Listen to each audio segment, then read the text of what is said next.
I am sorry to tell you that since we met last time, I have had an attack of flu and I've been confined to bed for the last 2 or 3 days, and I'll be obliged to do everything today in a low key. I may be slow, but I'll try to express myself as fully as I can. And I request your indulgence in this matter. Last time we discussed the various types of life that are open to man, successive grades of existence through which man passes. And we ultimately came to the question of spiritual life. We also discussed how there are different patterns of spiritual life depending upon the goals. Sorry. These goals again depending upon the different world views. We spoke of 2 or 3 types of world views which devalue or give full significance to this world existence. As all of us are aware, each religion presents its own view of what the world is. We have, I suppose, learned by now to treat these accounts as fitting with the theological dogmas, but not necessarily true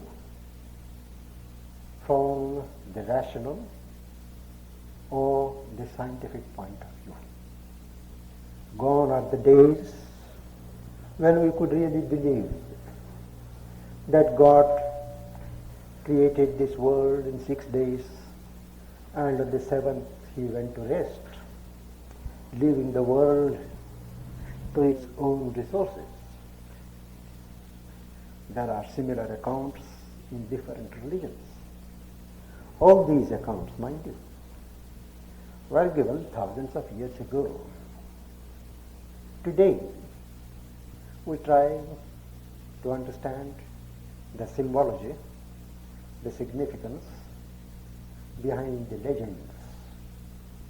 In India, we have so many accounts of how this creation started. But there is one fundamental idea that predominates, and that is this world has come not out of any fortuitous chance, accident, but as a result of the will of God. In the beginning, they say, when there was neither existence nor non-existence, when all was fragmented, what was there? There was only desire. Desire, not in our human sense, but a will. A will on the part of God to manifest His glory. God means glory. Glory of eternity, infinity, knowledge, power. All these constitute His eternal glory. God desired to manifest His glory instead of holding it in Himself. We are speaking in metaphors. The real plane of existence from where creation starts is above the reach of the logical mind. We can only speak in terms of poetical images and metaphors and imagine the supreme self-existent being, full of his glory, wanting to manifest, to create a world, a universe, manifesting the verities of this glory.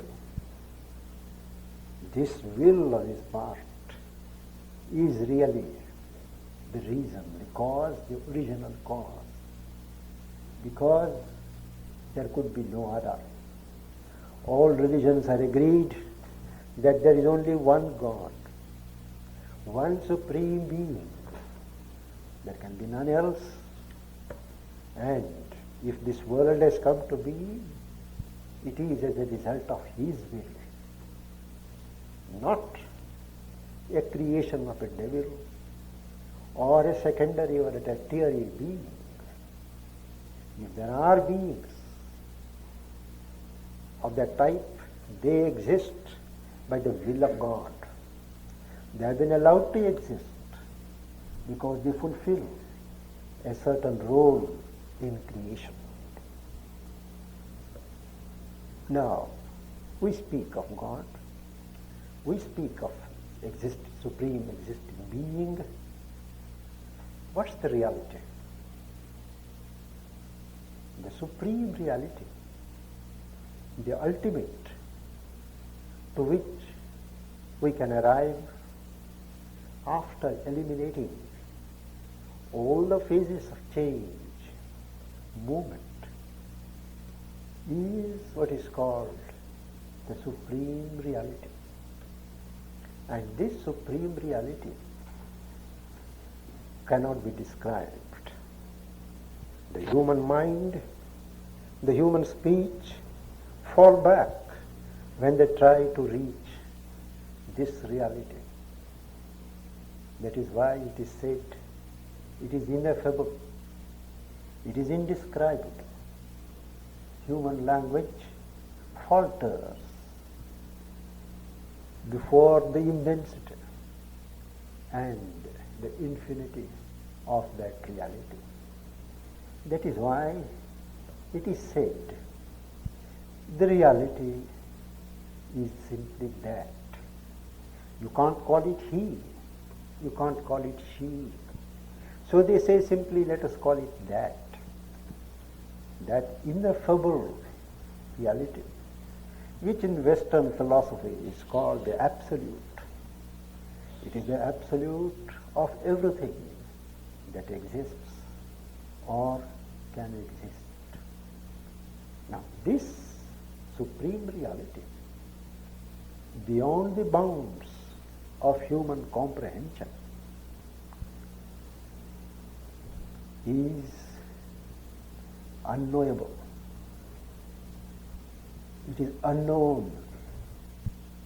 But what is unknown lends itself to be known, not through the mind, but through other faculties. It lends itself to be experienced, grasped by our consciousness. Each one of us has a consciousness which is wider, larger than the mind. And when this supreme reality allows itself to be experienced by the uplooking human consciousness, it reveals itself at the highest as a sheer existence. It simply exists. You can't see anything else. The mere fact of existence is that level, the highest level of the reality, lending itself to human experience. In Indian tradition, we call it Sat, the existent.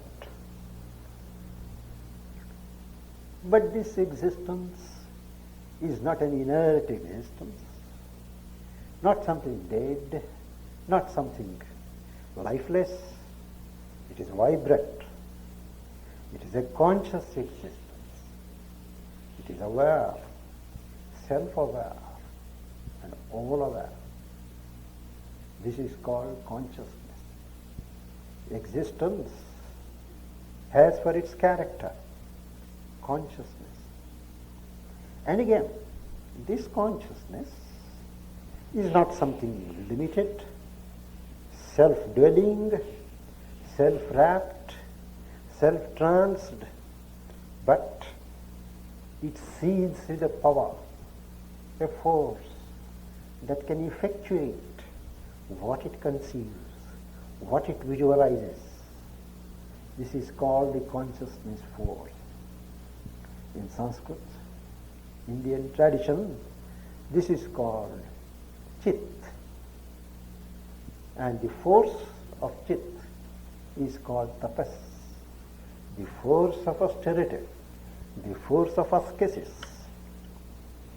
And the nature of this consciousness, the nature of this force is delight, bliss. Now this bliss is different from what we call joy or pleasure in human language. What man calls joy, pleasure, they are things caused by external circumstances. They need a cause. And when two causes operate, the rate of vibration is enhanced, increased, and we say we have pleasure, we have joy. But this bliss is something else. It is uncaused. There is no external cause to generate this bliss. It is a self-existent bliss, a self-existent ananda, as they call. Now this trinity of the reality, Sat, Chit and Ananda, existence, consciousness and bliss, these are the three highest statuses of the supreme reality that meets the human soul in its upward climb.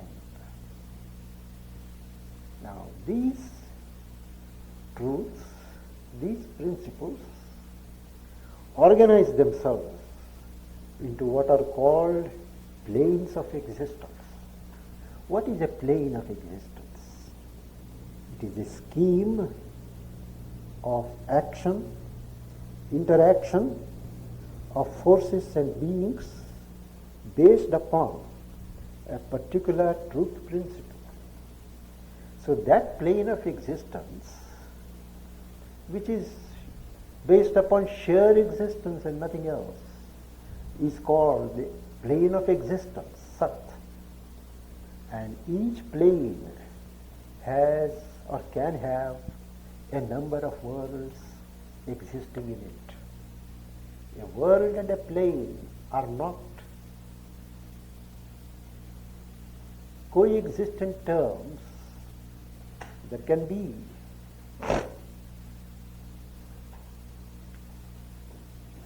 a number of worlds on one plane of existence. So we have the plane of existence, the plane of consciousness, the plane of delight. They are also called the worlds of existence, the worlds of truth existence, the world of truth consciousness, the world of truth delight. That is, truth as existence, truth as consciousness, truth as delight. Now these are worlds infinite in their range. There is nothing to limit the operation of forces of beings on those planes. Everything moves in terms of eternity, in terms of infinity. For the Supreme is eternal and infinite. Creation can't arise directly from these highest three worlds. A creation from an infinite scheme, from an infinite being, has to be infinite.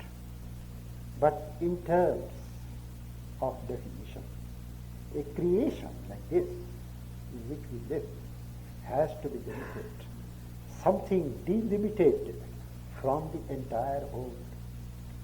So, the truth moves into a poise of self-determination. It takes an idea, it takes a single truth hewn from the mass of the infinite truth for realization on earth, for realization in the universe, and organizes its consciousness, its force, to effectuate this truth which is there in the idea form, what is called the real idea. There is behind this universe, behind every form, every movement in this universe, a real idea, a truth idea, which is embodied, involved, and that is called the truth indwelling in each form. It is because there is this ingrained, indwelling truth, seed of truth in every form, that things proceed according to a fixed process. Things don't work out pell-mell. We say nature is very clever. Even before the human mind has come and restored some sort of order, things pursue their own order instinctively. It is only a way of expressing the fact that there is a self-effectuating order in every form, in every movement.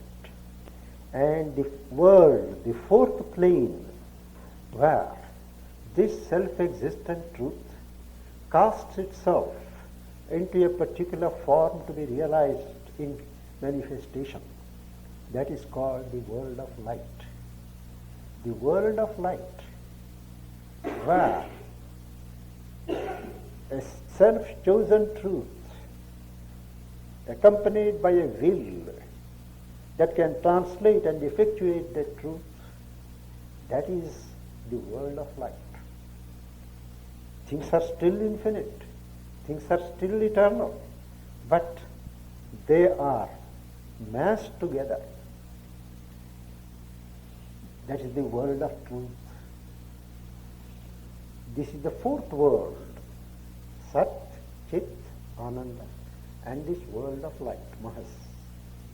After that, there is a plane of existence, what is called the overmind, the cosmic mind, where truth is still self-existent.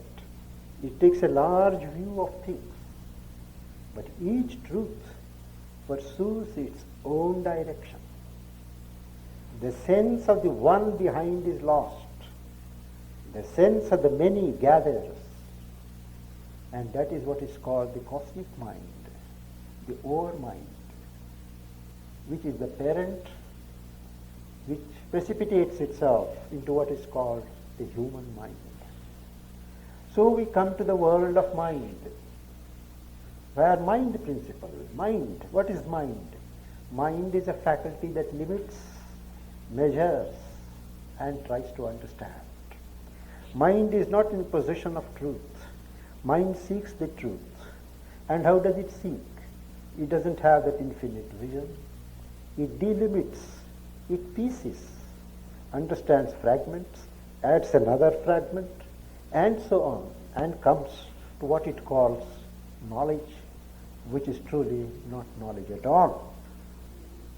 So below the mind, plane of mind, there is this plane of life force, what is called in Sanskrit prana, life energy. That is a plane where the principle or the truth of life operates entirely, without the control, without the domination of mind.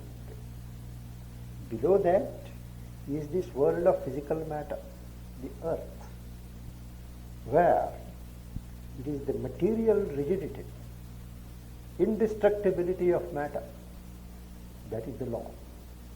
So we have in this scheme 7 planes of existence: matter, life, mind, light, delight, consciousness, and existence. Now in this scheme of the 7 planes of the 7 worlds of existence, it is one unit. These planes, these worlds are interacting, interpenetrating. They are not shut from each other. There is a continuous movement going on through the various planes of existence. The difference is, of all the 7 worlds, the earth world alone is in the process of evolution and change. The other worlds are called typal worlds, which don't move, which don't change, which don't progress.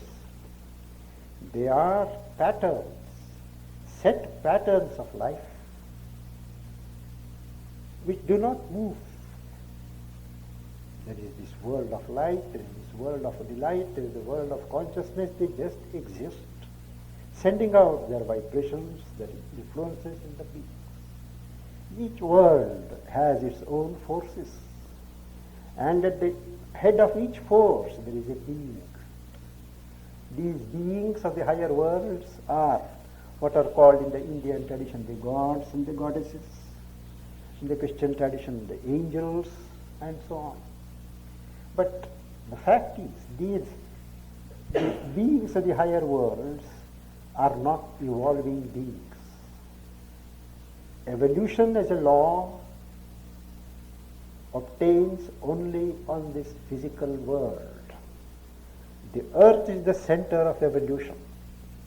All the 7 planes of existence are embedded in the earth principle.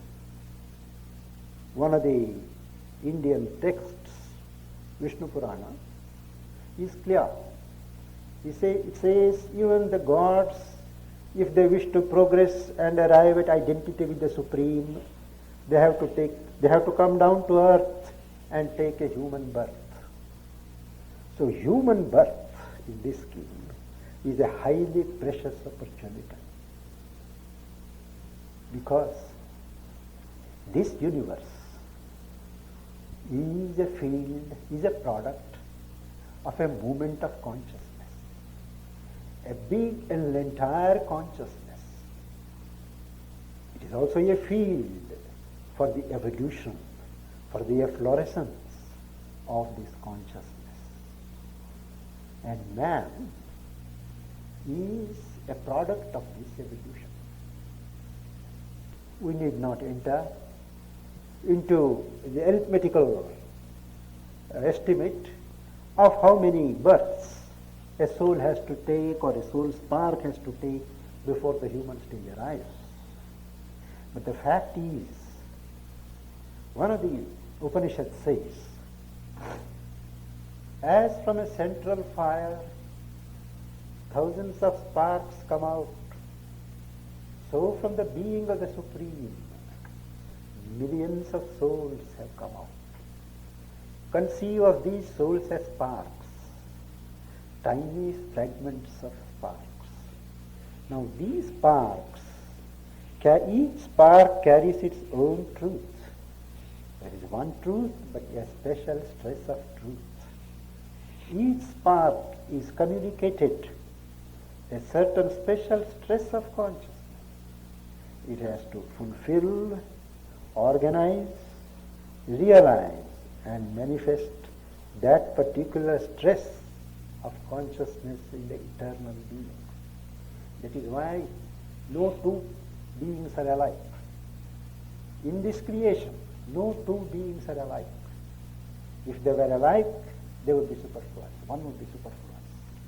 Each one, it is in this sense that we say, carries his own destiny, carries his own way of manifesting the truth. Now these millions of sparks,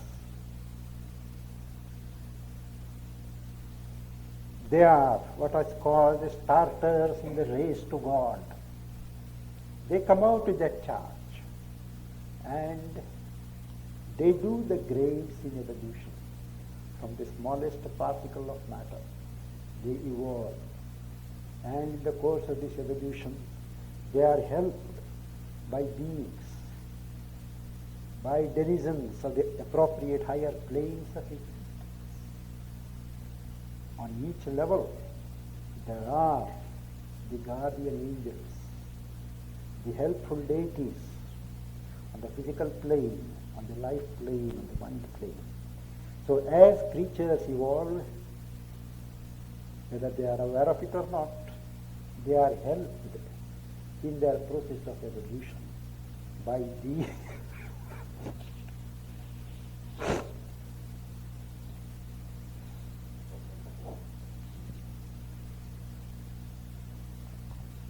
by these higher beings. And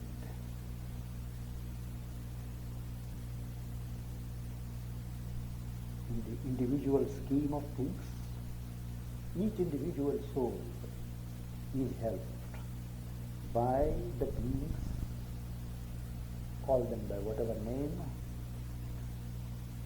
appointed for this purpose by the cosmic or the supracosmic being.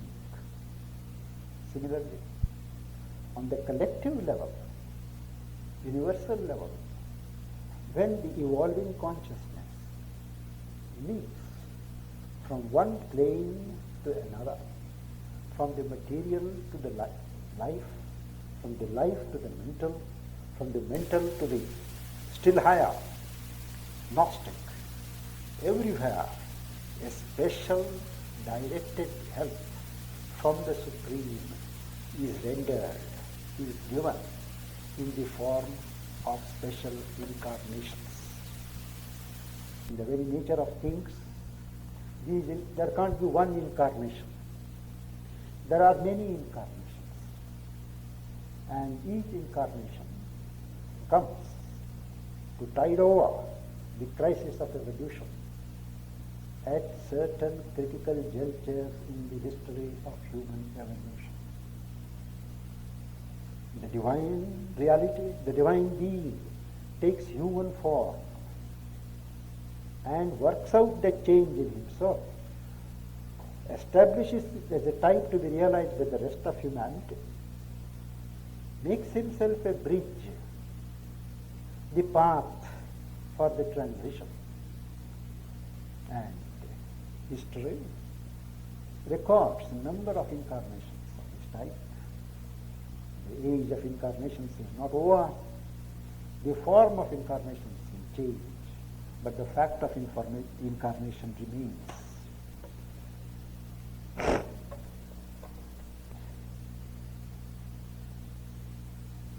You would have heard of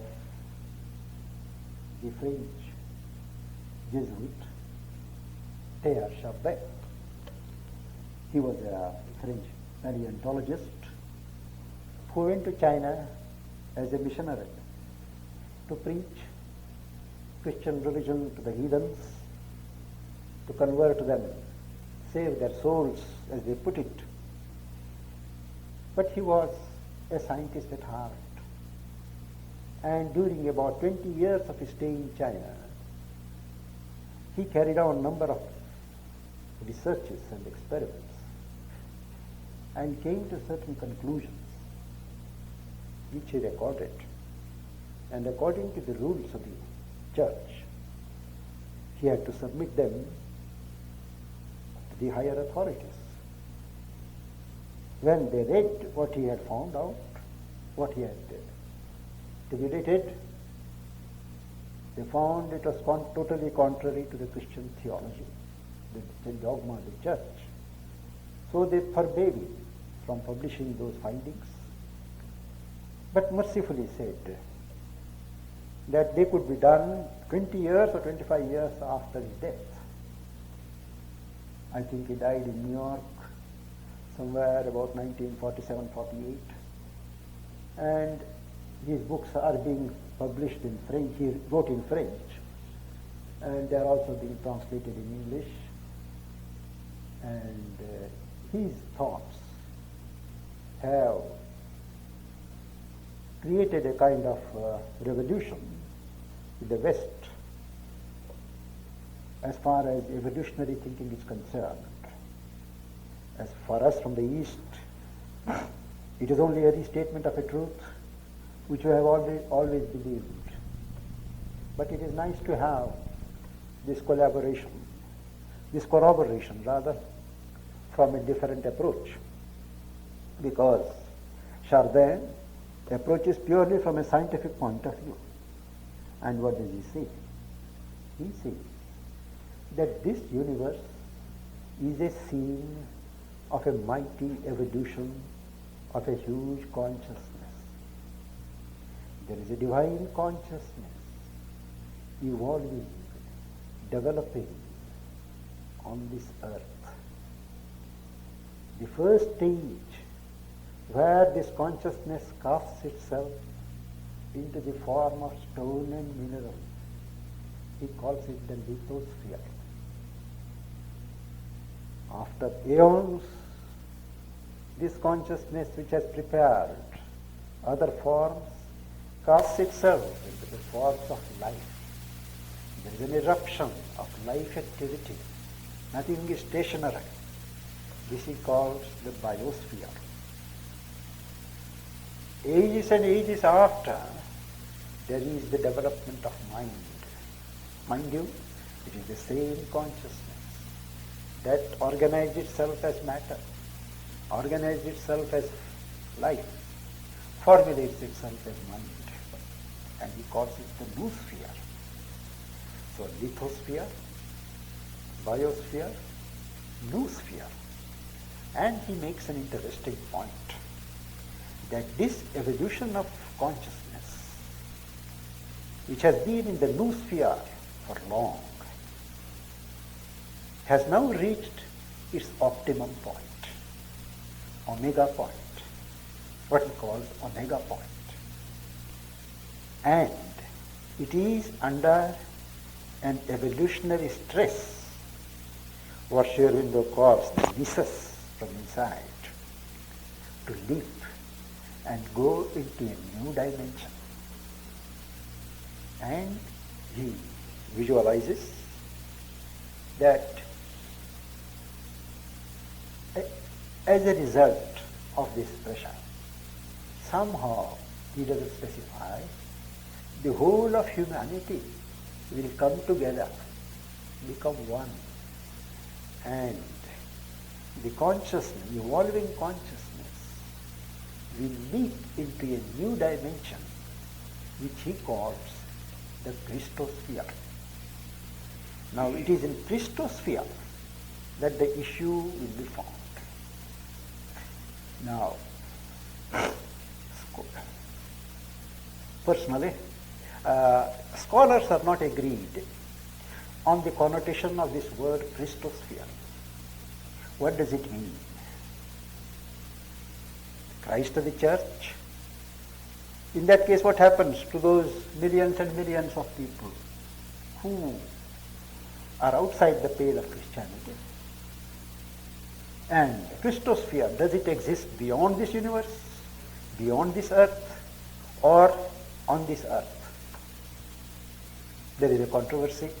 Scholars are putting forward different arguments. Personally, I think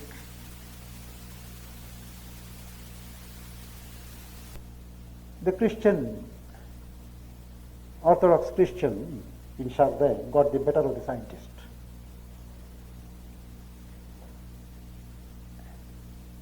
And in saying, if he identifies Christ with Jesus,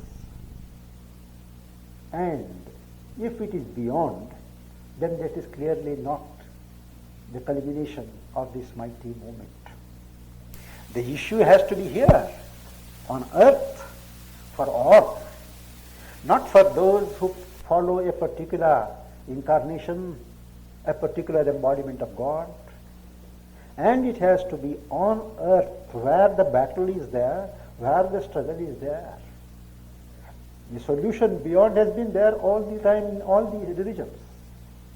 But the time spirit of the age demands that the issue has to be sought out and found here on earth, in the middle of the battlefield between the good and the bad, the truth and the falsehood, the right and the wrong.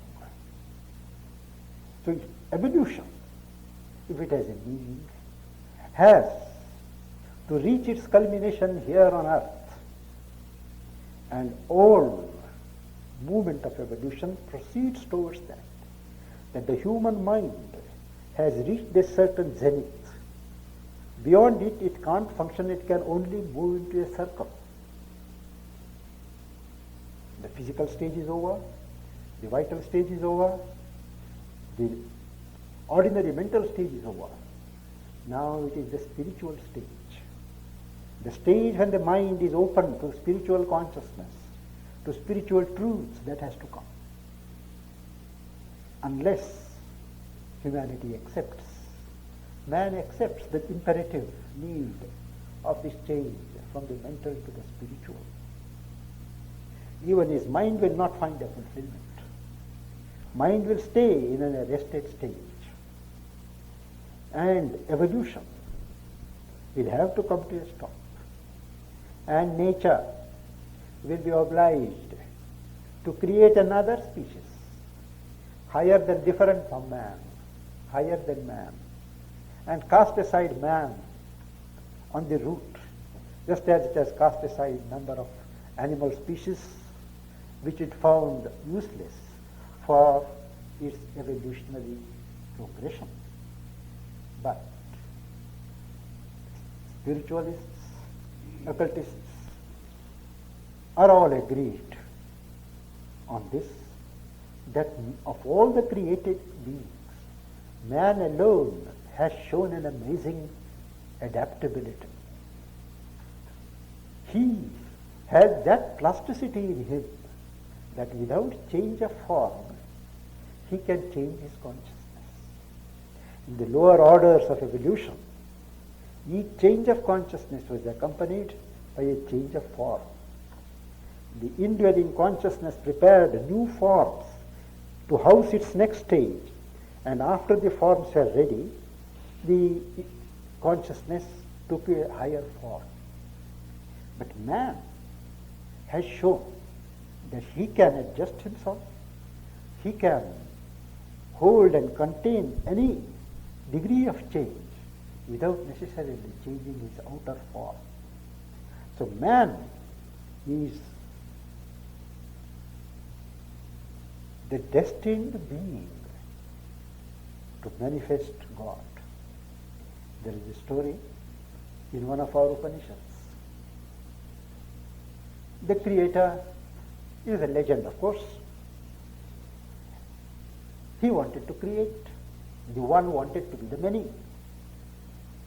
So he breathed, and out of his breath there came the gods.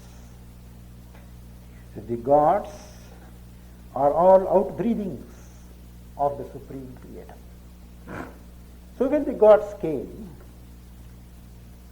they said, where shall we live? We want a place to live. So God created a cow. But the gods declined. No, this is not enough. Then he created horse, power. They shook their heads. No. Then he created man, and they said, yes, this is right. Beautiful, beautiful, well done, they said, and got into man. So man is the promise. He is God manifesting divinity. He is an imperfect God, maybe as Aurobindo describes in his epic Savitri. He is an imperfect creature hurting himself at every moment. But within himself, he holds the spark of radiance. A revolutionary being which has come to the stage of just shifting itself and leaping into godhood. And this is the scheme of evolution in which this seven-tiered universe moves. It has been moving in this cycle of existence. There are a number of cycles of existence, but we are concerned with the present cycle, of which we are members, in which we are involved, with the destiny of the present cycle, which is to manifest the divine glory on earth here. This is the universal and the cosmic scheme, and this scheme is repeated in each individual. It is why man is called the microcosm and the universe is the macrocosm. That we will take next.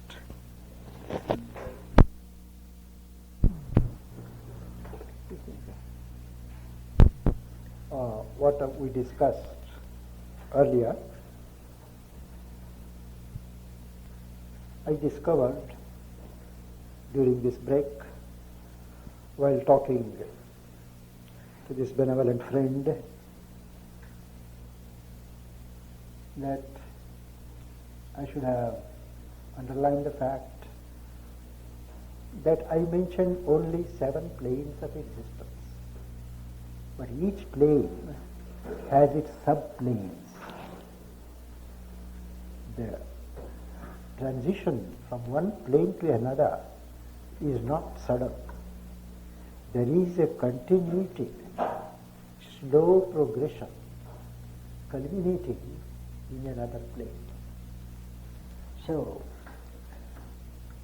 arising from the question that our friend asked me, she said that when we dream, when we sleep, we have happy dreams.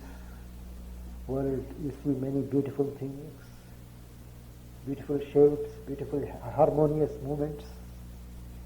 Is it all the working of the mind? No. Looming over this material universe, there is what is called a subtle physical universe, which is a realm of harmony, of beauty, of absolute rhythm. It is inspirations or impulsions from this subtle physical universe above our physical universe that are really responsible for all the masterpieces of art, poetry, rhythm. Everything trickles down from there. Only the deformation, the deviation is the human contribution. Again, everything that happens on earth first takes place there. It is a world where things are first determined and then actualized on earth. This is the explanation why some dreams turn out to be premonitory. What we dream, it happens. People whom we meet in dream, we meet the next day. On the higher plane of existence, these things are first enacted. But all that we see need not take place exactly as we see them there. Because this world, physical universe, is a field of possibilities. Possibilities clash and try to prevail upon each other and actualize themselves. So what is seen there is really a possibility of what is likely to happen here. During the transition from that plane to this plane, there is likely to be an interference. Some other possibilities may gain ground. And what happens here may not correspond to what has happened and been visualized there. So this possibility of intervention of other possibilities during the transition from there to here is a factor which has to be kept in mind. This world, where everything that we see has its ideal form there, it may be called a kind of an ideal world. It is there, subtle physical world, I believe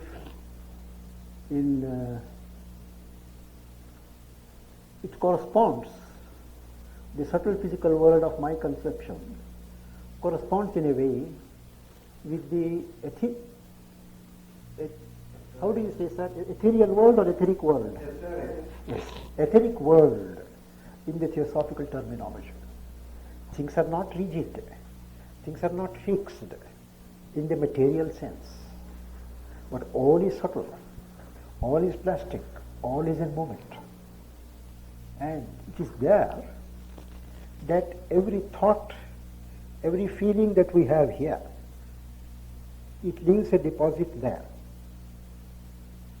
If I have good thoughts, sweet thoughts, benevolent things, well, they all lay certain deposits there in the plane. So much so that when I leave my body, as all of us have got to one day, all the good thoughts, all the good feelings that have been emanated from me, they are there picturized, and we call it heaven.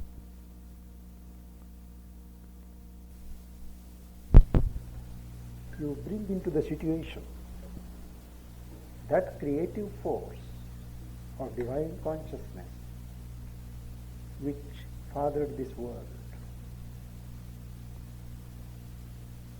What is Om? It is not just 2 or 3 syllables put together. When the Supreme decides to manifest, there is a vibration.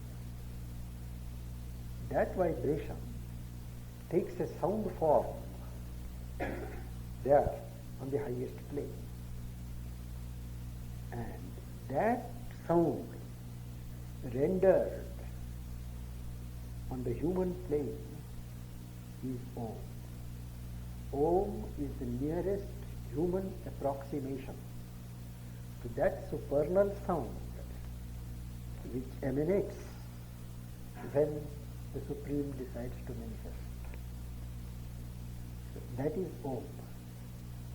So whenever you repeat Om, it doesn't mean any particular God or deity. It is the Supreme, infinite, eternal. It can be a spring for flight into the eternal, flight into the unknown.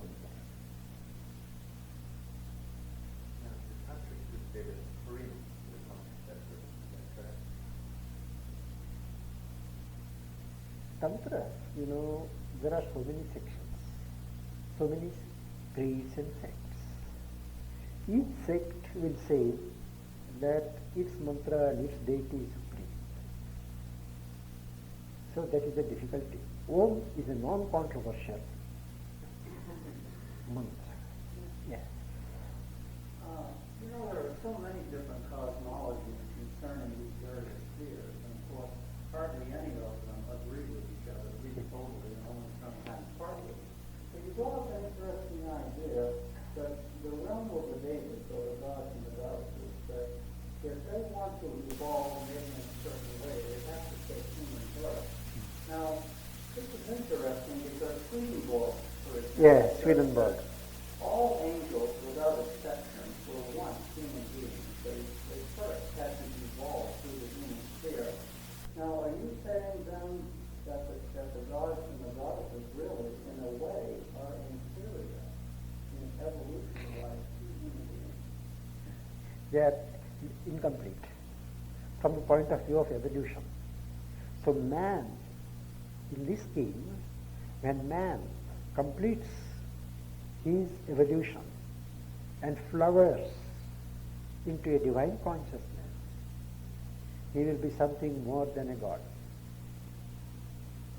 What is really in the Quranic conception is that God, like incarnated God, is a result of an immense amount of human merit. Is that part of how you know? Gods are interior to human beings. But it's like it's a function of a lot of good karma. No, I don't think. But it is.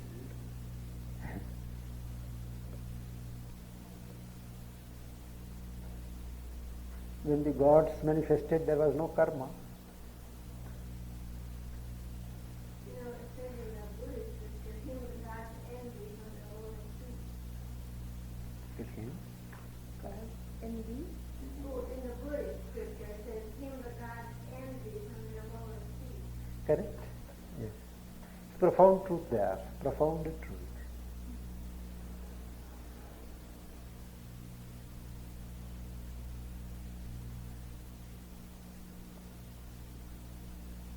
Most of the gods, there are gods and gods.